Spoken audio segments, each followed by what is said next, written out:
특히 8번째 시간, 단단히 마음 먹는 의지가 필요한 시대입니다. 단단히 마음 먹는 의지가 필요한 시대입니다 라는 말씀으로 제목으로 말씀 나누겠습니다. 오늘 본문 말씀은 여호수아 6장 15절부터 16절 말씀, 우리 같이 한번 읽겠습니다. 시작. 드디어 일의 날이 되었다. 그들은 새벽 동이 트자 일찍 일어나서 전과 같이 성을 돌았는데 이날만은 7번을 돌았다. 7번째가 되어서 제사장들이 나팔을 불 때에 여호수아가 백성에게 이렇게 명령하였다. 큰 소리로 외쳐라. 주님께서 너에게 이 성을 주셨다. 아멘. 이 터키 시리즈 뿐만 아니라 제 모든 설교는 어디에 좀 초점이 있냐면 본질적인 것에 초점들이 있습니다. 본질은 어떤 보여지는 현상, 결과가 아니라 왜 그런 것에 대한 이유에 대한 물음인 것이죠. 그러니까 이미 결과를 해석하고 분석하고 그 결과를 이렇게 뭐 따라가라, 카피하라 이런 게 아니라 왜 그렇게 됐냐, 왜 그런 것이냐에 대한 질문들인 거예요. 이게 본질이에요. 하나님을 알아요. 근데 본질은 뭐예요? 하나님은 어떤 분이시냐는 거예요. 그 하나님이 나에게 어떤 의미냐는 거예요. 이게 본질이죠. 그럼 인간은 누굽니까? 하나님이 창조하신 인간은 누굽니까? 이거 알아야 될 것 아닙니까?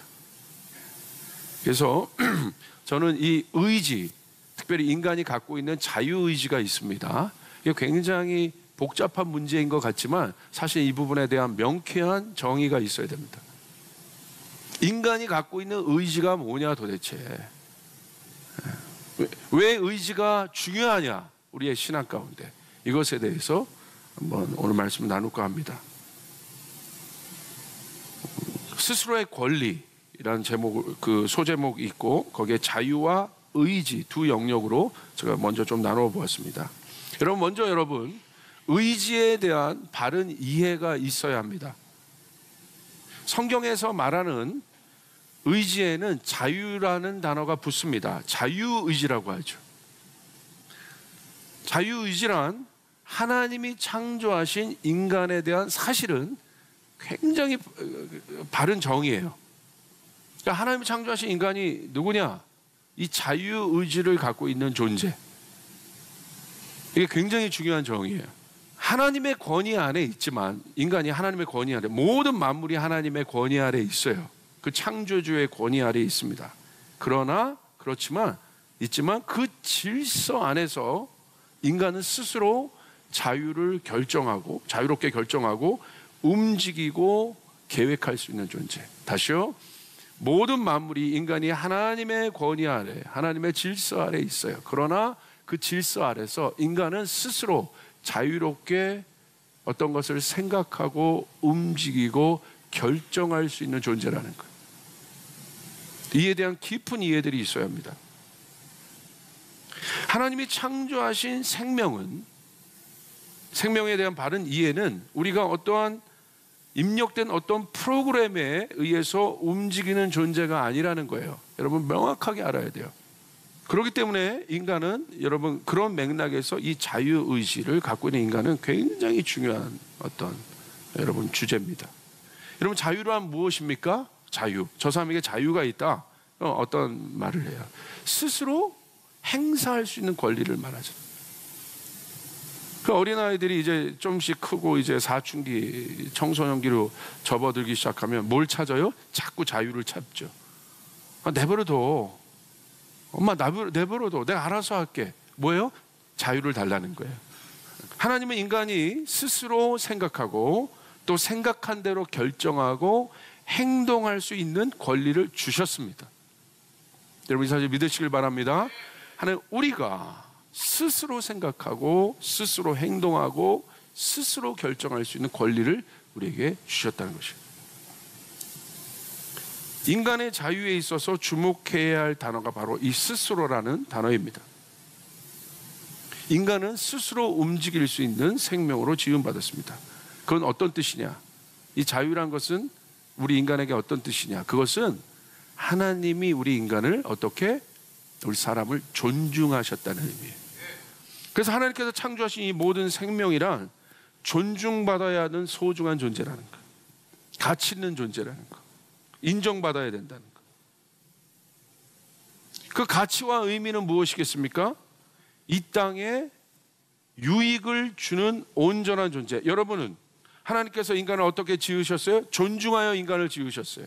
인간의 생각을 존중하신 거예요. 인간의 결정을 존중하신 거예요.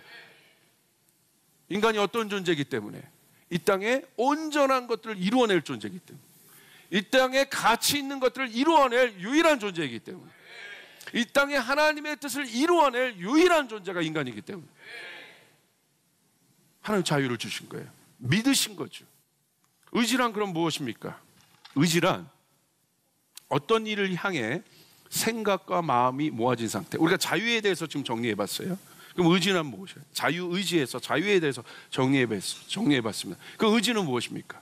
어떤 일을 향해 생각과 마음이 굳건하게 모아진 상태를 말해요. 그 일을 반드시 이루고 말겠다고 생각하는 여기는 마음입니다. 그렇다면 의미 있는 일이란 무엇입니까? 간단합니다. 하나님의 뜻입니다. 자유의지란 무엇이에요? 하나님이 그래서 인간을 지으신 거예요. 자유의지를 갖도록 지으셨어요. 프로그래머에서 인간을 만든 것이 아니라 인간을 존중했어요. 인간이 스스로 할 수 있는 권리, 그 자유를 사용해서 그 마음의 의지를 누구에게 돌리기를 원하시는 거예요? 하나님의 뜻에게 돌리기를 원하는 거예요. 하나님의 뜻에 마음을 모으기를 원하는 거예요. 그 뜻을 이루고 말겠다는 다짐을 하기를 원하시는 거예요. 이게 자유의지예요. 여러분, 이건 굉장히 중요합니다. 그런데 인간의 첫 실수는 무엇입니까? 하나님이 금하신 선악과를 향해 마음과 생각을 모은 거예요. 기가 막히죠? 인간의 첫 실수가 뭐예요? 하나님이 금하신 선악과에 마음과 생각을 모아버린 거예요. 저거 먹으면 죽어, 아담아. 하나님 금하신 거예요? 이게 하나님 뜻이에요. 그런데 어떻게 해요? 먹고 말겠다는 거야. 먹으면 죽어. 그거 알아요. 그런데 먹고 말겠다는 거야. 이들은 이 두 갈래 길이 있어요. 이 길로 가면 내가 죽어. 내가 멸망으로 가는 길이야. 알아요. 내 안에 말씀이 있기 때문에 알아요. 그런데 가고 말아요. 왜 가고 말아요? 생각과 마음이 여기에 모아져 있기 때문에. 의지를 이곳으로 지금 발현하고 있는 거예요. 스스로의 권리를 사용해서 하나님과 반대되는 길을 갈 수 있는 결정을 내릴 수 있는 게 인간이에요. 놀랍지 않습니까? 그렇죠? 놀랍지 않아요? 자기가 스스로의 권리를 사용해서 하나님이 주신 자유의지, 스스로의 권리를 사용해서 하나님의 뜻과 반대되는 길을 가겠다고 결정하는 게 인간이라는 무서운 존재입니다. 이 의지란 이렇게 무서운 거예요. 그 의지가 단련된 상태, 하나님의 뜻 안에서 단련된 상태를 뭐라고 해요? 성숙함이라고 말하는 거예요. 그래서 성경에서 말하는 믿음이 좋은 사람은 어떤 사람을 의미하냐? 기도 오래 하는 사람이 믿음 좋은 사람이 아니에요. 그 무조건 기도만 오래 하면 믿음 좋고 금식 많이 하면 믿음 좋은, 그 사람이 믿음 좋은 사람이 아니고, 여기서 설교 유창하게 하는 사람이 믿음 좋은 사람이 아니에요. 하나님과의 관계가 정리되어 있는 사람. 쉽게 말하면 그 의지가 하나님의 뜻 안에서 트레이닝된 사람을 말합니다. 이 성숙함, 이 신앙인들은 이 성숙함에 대한 깊은 이 묵상들이 있어야 됩니다. 성숙한 사람은 주변 환경에 영향을 덜 받아서. 그렇다면 이 성숙함이란 뭐냐? 주변 환경에 덜 영향을 받는 거예요. 반면에 미숙한 사람의 특징을 보십시오. 심지가 약합니다. 굳건하지 못하기 때문에 항상 주변 환경과 사람에게 영향을 받습니다. 그래서 하나님의 뜻과 반대되는 이상한 일에도 쉽게 마음을 먹어요. 왜 그래요? 미성숙하기 때문에. 자기 안에 있는 그 자유의지를 단련해 본 경험이 없기 때문에. 의지가 그렇다면 훈련되어지는 곳이 어디 있습니까? 이게 재밌어요. 의지가 그러면 어디서 발현될까요? 의지는 언제나 환경의 어려움 속에서 연단을 받게 됐습니다. 여러분 보세요. 의지가 가동될 때가 언제입니까? 모든 것이 좋고 평안할 때 의지가 왜 가동돼요? 그때 의지가 가동되지 않아요, 우리 안에. 의지라는 동력이 가동되는 곳은 마음을 먹어야 움직일 수 있는 어려운 상황들입니다. 한 치 앞도 보이지 않을 때, 아무것도 할 수 없을 것 같을 때, 자신의 한계 상황을 느껴질 때, 한마디로 어떤 때입니까? 포기하고 싶을 때. 하나님 말씀 붙잡고 가는데 어려워요. 당연해요. 어려워요. 힘들어요. 그러나 믿음의 사람들은 그때마다 뭐를 발현했어요? 하나님이 주신 의지들을 발현했어요. 할렐루야. 가겠다는 거예요. 내가 도착하겠다는 거예요. 이 경주를 완성하겠다는 거예요. 아멘. 여러분 보십시오. 가장이 그 의지를 포기하면 어떻게 되겠습니까? 힘들다고. 진지하게 생각해 보세요. 힘들어요. 가장이 먹고 여러분 경제활동하는 게 힘들어요. 그런데 그 가장이 포기하면 어떻게 되겠습니까? 사람들은 이 의지에 대해서 이 신학 안에 종종 오해하는 사람도 있습니다. 의지가 마치 인간이 스스로 만들어내는 힘과 신념이라고 오해하며 부정적으로 보는 견해가 있어요. 특별히 복음을 깨달을 때, 은혜를 할 때. 그런데 깊이 생각해 봐야 돼요. 인간이 스스로 움직일 수 있는 자유의 권리, 즉 자유의지를 누가 주신 거예요? 우리 안에 의지가 있다는 건 알잖아요. 이 의지를 누가 주신 거예요? 하나님이 주신 것이에요. 그러므로 하나님이 주신 거기 때문에 하나님이 선하게 쓰시라고 주신 것이에요. 어려울 때마다 너희가 이 의지를 발현해야 한다. 하나님의 의지를 주신 거예요. 하나님의 자유의지를 주신 거예요. 언제? 여러분이 어려울 때를 위해서. 어려울 때 내가 준 의지를 써야 된다. 너희들이 의지를 가동해야 된다. 아멘. 믿으시면 아멘 합시다. 어려울 때 이 의지를 가동해야 된다. 이 의지를 누가 준 거예요? 하나님이 준 거라 이거예요. 오해하지 마세요. 인간에 있는 모든 것은 하나님이 주신 거예요. 하나님이 허락하신 것이에요. 사용하라고. 언제? 평상시일 때 사용할 필요 없잖아요. 근데 언제? 어려울 때. 내가 너에게 의지를 줬잖니.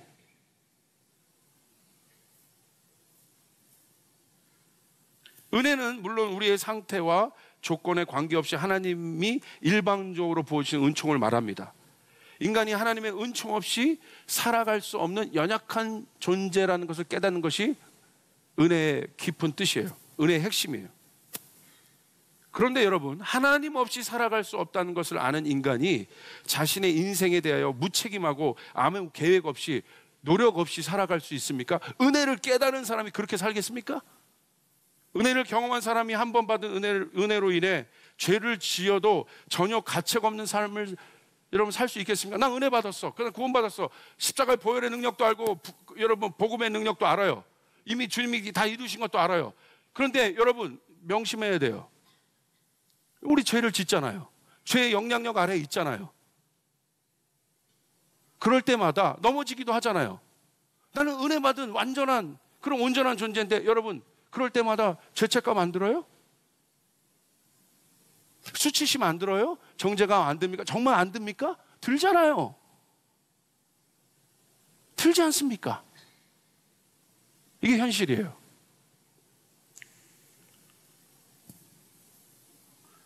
그래서 은혜를 받았다고 해서 이런 영향력이 우리에게 없는 것이 아니라 여전히 은혜 받은 존재임에도 불구하고 우리 안에 이 영향력이 있습니다. 그러기 때문에 은혜를 알기 때문에 싸워야 되는 것이에요. 할렐루야. 의지를 가동해서 복음을 붙잡아야 되는 것이에요. 의지를 가동해서 십자가의 능력을 붙잡아야 되는 것이에요. 의지를 가동해서 진리를 붙잡아야 되는 것이에요. 이것이 중요한 것이에요. 이것이 진짜 성도예요. 죄에 대해서도 분명히 정리해야 됩니다. 인간 스스로 죄의 권세를 이길 수 없습니다. 그래서 예수님이 보혈을 흘리심으로 우리가 죄사함을 받았습니다. 예수님의 보혈의 권세 말고는 죄의 권세를 이길 수 있는 힘이 아무것도 없습니다. 그런데 분명히 알아야 할 것은 우리는 죄의 영향력 아래 있다는 것이에요. 죄에 지배당하지는 않지만 여전히 죄의 영향력 아래는 있다는 거예요. 여러분 이거 인정해야 되는 거예요. 은혜의 시대에 살고 있는데 공중권세 잡은 자들이 있어요. 죄에 지배당하는 존재는 하지만 영향력은 받을 수 있다. 근데 그 영향력 무시하면 안 돼요. 그 영향력은 하나님과 우리를 단전시킬 수 있는 여전한 영향력을 갖고 있어요. 하나님의 뜻을 떠나 배도하게 할 수 있는 영향력을 갖고 있어요. 이거 무시하면 안 돼요. 그렇기 때문에 바로 은혜를 알고 있는 우리들이 오히려 붙잡아야 될 것은 무엇입니까? 우리가 해야 될 일은 무엇입니까? 바울처럼 피 흘리기까지 이것과 싸워야 되는 것입니다. 할렐루야! 피 흘리기까지 하나님의 뜻과 싸워야 되는 것이에요. 하나님의 뜻을 붙잡고 어둠의 영향력과 싸워야 되는 것이에요. 이게 의지예요. 제가 설명했던 이 예에 대한 좋은 예가 바로 여리고 사건이에요. 하나님은 여리고를 이스라엘 백성에게 주시기로 결정하셨어요. 가나안 땅에 들어갔어. 가나안 땅, 약속의 땅. 가만히 있다고 여러분 저절로 되는 게 아니죠. 전쟁하죠. 이겨내죠. 왜 하나님 그냥 주시면 되지 왜 전쟁하실까? 거기엔 또 많은 의미들이 있습니다. 그건 나중에 제가 시간이 되면 더 깊게 얘기하겠습니다. 하나님 여리고 성을 주셨습니다. 여리고는 어떤 상징입니까? 반드시 넘고 정복해야 할 성입니다. 앞에 여리고가 있습니다. 근데 여리고는 이스라엘 백성들에게 어떤 의미예요? 반드시 넘어야 할 산이에요. 피할 수 없습니다. 피할 수 있는 성이 아닙니다. 여리고의 상황은 지금 어떻습니까? 1절을 보십시오. 여리고 성은 이스라엘 자손을 막으려고 굳게 닫혀 있었다. 굳게 닫혀 있었다. 꽉 막혀 있는 상황입니다. 한 치 앞도 볼 수 없는 상황입니다. 문헌에 따르면 여리고는 성이 아니고 요새라고 보는 것이 더 적합하다고 기록되어 있습니다. 요새인 거예요. 진진 겁니다. 어마어마한 견고한 성입니다. 근데 그 여리고 성이 어떻게 돼 있어요? 굳게 닫혀 있는 그런 상황 앞에 이스라엘 백성이 있는 거예요. 우리도 마찬가지 아닙니까? 여러분 그런 상황이 있잖아요. 날마다 여리고가 있지는 않지만 우리의 인생 가운데 여리고들이 있지 않습니까? 한 치 앞도 보이지 않을 때, 어려울 때, 포기하고 싶을 때 있지 않습니까? 내 힘으로 도대체 실말과 어떤 조그만 실타래도, 해결의 실타래도 보이지 않는 그런 상황이 있지 않습니까? 그것이 내 자녀의 문제건 내 가족의 문제건 아니면 내 경제적인 문제건 아니면 관계의 문제건 어떤 것이든 있지 않습니까? 그럴 때 우리 어떻게 해야 되나요? 그거 피할 수는 없고 여러분 앞에 문제, 여러분 하나님이 여러분에게 문제를 주시는 이유는 한 가지입니다. 해결하라고 주시는 거예요. 할렐루야. 문제는 피하는 것이 아닙니다. 문제는 해결하는 것입니다. 피하면 결국 따라와요. 끝까지. 해결하면 청산되는 거예요. 해결하면 청산되는 거예요. 내 가문 때 여러분의 문제 해결해야 돼요. 청산해야 돼요. 그래야 자녀에게 안 물려줘요. 청산해야 됩니다. 내 때 끊어야 됩니다. 쫓아가서 내 때 끝내자. 내 때 끝내자. 내 때 끝내야 돼요. 내 당대 때 끝나야 돼요. 저희 아버지가 아버지 당대 때 그것들 끌어내지 않았으면 제가 그거 다 갖고 있었을 거예요. 그 빚들을 다 갖고 있었을 거예요. 이 영적인 빚들을 다 갖고 있었을 거예요. 아버지 끌어내신 거예요. 아버지 때 하실 일이 있었던 거예요. 그건 내가 유업으로 받은 거예요. 토양을 받은 거예요. 그러므로 제때 끊어내야 될 것이 있어요. 제때 해결해야 될 것이 있어요. 전 그것을 하는 거예요. 그래야지 내 자녀에게 좋은 것들을 물려주는 거예요. 내 때 해야 되는 것입니다. 반드시 해야 됩니다. 여러분 미뤄놓으면 안 됩니다. 여러분 2018년 저에게 이미 주님이 말씀 주셨어요. 이 2017년 진동을 경험한 자들을 통해서 2018년 확장을 줄 것이다. 2018년의 주제는 확장입니다. 모든 영역 가운데 확장이 있게 될 것이에요. 할렐루야. 너무나 명확하게 주셨어요. 예레미야 33장 3절로 주셨어요. 크고 비밀한 일을 내게 보이리라. 나의 존재를 나타내리라. 이 땅을 흔든 자가 누구인지 너에게 보이리라. 내가 어떤 하나님인지 보이리라. 십계명의 첫 계명이 완성되는 그때 우린 그 뜻을 향해 의지를 발현해야 되는 거예요. 우리가 그분의 증거가 돼야 되는 것이에요. 여러분 믿습니까? 여리고는 반드시 넘어야 되는 문제는. 그리고 주님이 넘도록 우리에게 주셨어요. 권세를. 어떻게? 7번 돌아라. 7일 동안 하루에 한 바퀴 돌고 마지막 날에 7째 바퀴를 돌아라. 결론은 무엇입니까? 결론은 무엇입니까? 7번 돌아야 무너져요. 다시 말하면 6번 돌면 안 무너져요. 하나님은 7번 도르라고 했어요. 7일 동안 도르라고 했어요.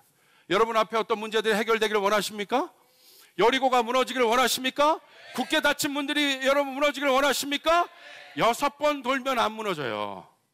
6번 돌면 안 무너져요. 나만 보십시오.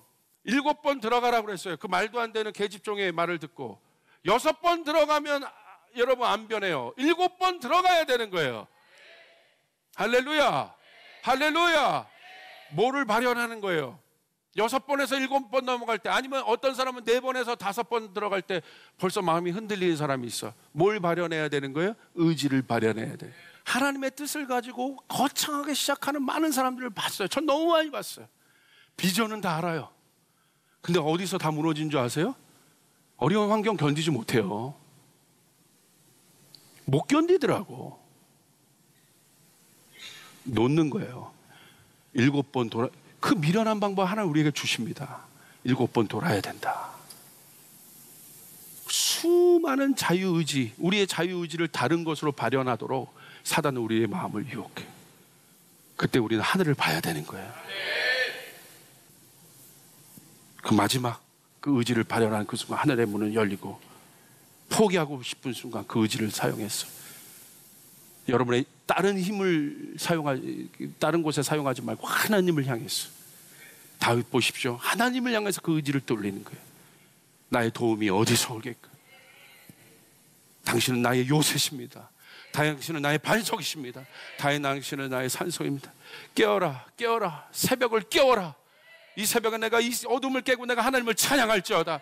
비파와 수고마 들을지어다. 여호와를 찬양할지어다. 의지를 발휘하는 거예요. 여러분, 사랑은 의지예요. 처음에 시작하죠. 좋다고 막 시작하죠. 어려움 없습니까? 결혼 생활에? 연하나 곧 온다? 곧 와. 꼴 보기 싫을 때가 와. 그런다고 여러분 버리겠어요? 다른 여자 찾아가겠어요? 의지를 가동해. 하나님 말씀하셨지. 내가 사랑해야 될 존재, 내가 섬겨야 될 존재, 내가 존중해야 될 존재. 교회도 마찬가지예요. 의지를 갖고 교회 다니셔야 돼요. 의지를 갖고 교회 다니셔야 돼요. 안 그러면 마음에 안 들면 다 떠나는 거야. 그럼 계속 떠돌이 되는 거야. 이제는 의지를 가져야 되는 거야. 의지가 필요한 시대입니다. 의지란 무엇이에요? 쫓아서 다시 한번 생각과 마음을 하나님께 고정하는 것이다. 여러분, 어려울 때마다요, 힘들 때마다 다시 한번 마음을 고정하세요. 하나님 앞에 고정하시길 바랍니다. 그렇다면 하나님 앞에서 인간의 의지란 무엇입니까? 왜 하나님이 인간의 의지를 사용하시죠?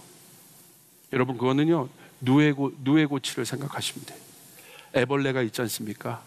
이 애벌레의 마지막 형상은 무엇입니까? 아름다운 날개를 가진 나비입니다. 근데 이 누에가 뭘 깨고 나옵니까? 고치를 깨고 나오잖아요. 그 코쿤을 깨고 나오지 않습니까? 어떻게? 스스로 벗어냅니다. 그때 도와주면 안 되잖아요. 스스로 그 고치를 깨고 나올 때 여러분, 얼마나 어려움이 있겠어요? 얼마나 힘든 것들이 있겠어요? 그런데 그것이 다 이 누에에게 아름다운 날개를 달게 하기 위한 뭡니까? 근력을 키워주고 어떤 세포들을 활성화시켜주고, 그런 것들을 통해서 이 나비는 정말, 이 누에는 뭐가 돼요? 아름다운 날개를 가질 수 있는, 힘 있는 날개를 가질 수 있는. 그래서 하나님이요, 여러분 안 도와주시는 것이 아니에요. 하나님 여러분을 도와주길 원하세요. 하나님 여러분을 응원하시는 거예요. 힘드냐? 근데 너 할 수 있다. 내가 준 권세로 할 수 있다. 벗어나올 수 있다. 스스로 이것들을 벗어나올 수 있다. 내 믿음으로 이것들을 벗어나올 수 있다. 결국 너는 나비가 될 것이다. 제가 여러분 상상을 합니다. 여러분, 이 교회에 그 나비들이 많아야 돼. 누에들이 아니라 자기의 고치를 벗고 나온, 스스로 그것들을 벗고 나온, 스스로 그것들을 사용해서, 그 자유의지를 사용해서 나비가 되는 수많은 나비들이 교회 안에 있어야 돼. 계속 누에로만 있으면 안 됩니다. 벗어나야 되는 것이에요. 할렐루야. 벗어나요. 그분이 누구세요? 예수님이세요. 여러분, 예수님은 우리를 사랑해서 그 수많은 고치, 그 등에 지었던 그것들, 여러분 생각해 보세요. 우리 사랑해서 그분 포기하셔도 되는 분이에요. 포기하셔도 돼요. 근데 죄 없는 그분이 스스로 죽으심으로 포기하지 않으셨잖아요. 마지막까지 여러분의 삶을 포기하지 않으셨잖아요. 근데 왜 포기하십니까? 왜 포기하고 싶다고 얘기합니까? 여러분, 하나님을 생각하세요. 힘들 때마다 하나님을 생각하세요. 예수님을 생각하세요. 나를 향해 포기하지 않았던 그 사랑을 생각하시길 바랍니다. 그 사랑으로, 그 의지를 그분이 발현하신 거예요. 나는 힘들지만 아버지가 도와주셔도 되잖아요. 십자가 근데 스스로 스스로 그 고치를 벗고 나오셔서 아름다운 나비로 부활하신 것입니다. 마찬가지입니다. 그 하나님이, 그 예수님의 사랑이 여러분 가운데 있다는 사실, 그 예수님의 사랑이 여러분 가운데 있다는 사실. 그러므로 어려울 때마다 하나님의 비전 붙잡고 갈 때마다, 어려울 때마다, 힘들 때마다 여러분 그 의지를 사용하시길 바랍니다. 예수의 십자가를 바라보시길 바랍니다. 부활의 능력을 바라보시길 바랍니다. 하나님 앞에 여러분의 마음을 두시고, 하나님, 나 이거 포기할 수 없습니다. 하나님 주신 이 복 내가 보고 말겠습니다. 하나님의 영광을 보고 말겠습니다. 어려울 때 그것들을 가동해야 되는 것이에요. 이것이 사랑입니다. 그 숭고한 의지, 죄를 사용해서 쓰는 의지 아니가, 그 숭고한 의지가 하늘의 문을 열고 십자가 위에서 부활을 만들 수 있게. 스데반도 그러기 때문에 그 어려운 상황에 기쁨으로 죽을 수 있었던 사실을 여러분 기억하시길 바랍니다. 나는 12번 더 무너진 존재지만 우리를 향한 예수님의 사랑의 의지는 절대 포기함이 없음을 깊이 이해하시고 주님 앞에 나가시고 주님을 붙잡고 나갈 수 있기를 바랍니다. 혈병 여인이 어떻게 나음을 받았습니까? 나는 포기하고 싶어, 모든 것이 포기하고 싶어, 의사도 없어, 더 이상 방법이 없어. 예수님 지나가신데 옷자기라도 붙잡겠다는 의지, 여러분 의지를 가동하셔야 되는 것이에요. 그 사람이 구원을 보는 거예요. 6번 돌면 안 무너져요. 7번 돌아야 무너지는 것이에요. 6번 돌면 안 무너져요. 7번 돌아야 무너진 것이에요. 6번 돌면 안 무너져요. 7번 돌아야 무너지는 것이에요. 7째 날에 하나님이 여리고를 함락시키신 것이에요. 그 승리가 여러분 가운데 있기를 주님의 이름으로 축복합니다.